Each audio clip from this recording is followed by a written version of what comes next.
gaming industry has matured into quite the swollen-chested matriarch, birthing one quivering, frightened game after another in hopes that her offspring may one day grow to be healthy and strong and in turn nurture her, permitting the conception and subsequent spawning of more highly evolved interactive experiences. It's no trivial task to single out one child that has stood head and shoulders above its kin. It must not only have been the most enjoyable, but also regarded by many as a paragon of the art, to be revered and called upon in moments of creative confusion.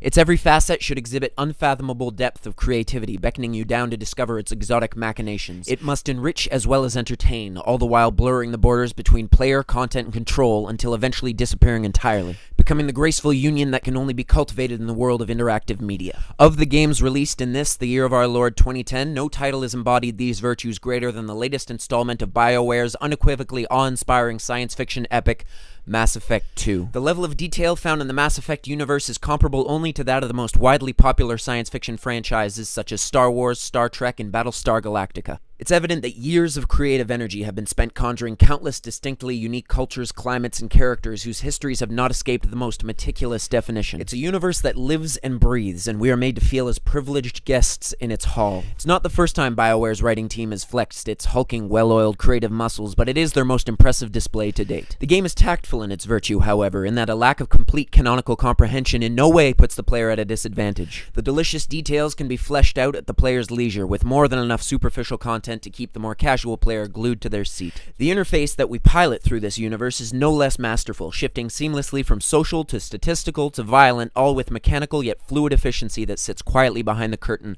unnoticed. When interacting with its innumerable inhabitants, conversations progress with the most realistic cadence yet to be found outside film or reality. Whether it's bodies, faces, or voices, nothing is static, and the interactions demand the level of attention that any real conversation would. Civil matters progress comfortably, while tense confrontations rapidly escalate, exploding into violence at the drop of a hat. The combat itself presents its own set of seamlessly illustrated challenges. Amid the bedlam of violent gunfire, situations must be assessed and the right choices made if the battles are to be won, making use of environmental advantages and the contrasting skill sets of your team members in order to overcome those of your enemies. Violent equations must be solved with authority and speed, all in real time and all influenced by the choices made in anticipation of combat when deciding what armaments to bring into battle and how resources will be allotted for their fortification. In what we hold to be the year's most meticulously crafted and brilliantly illustrated interactive universe, conflict, social intrigue, and intrepid exploration are married together seamlessly, making for the most intricate, cohesive, approachable, and memorable gaming experience of 2010. From us here at RiddleThoss.com, we'd like to say thanks for a great year of gaming and look forward to another one in which you can continue to call me Lameish.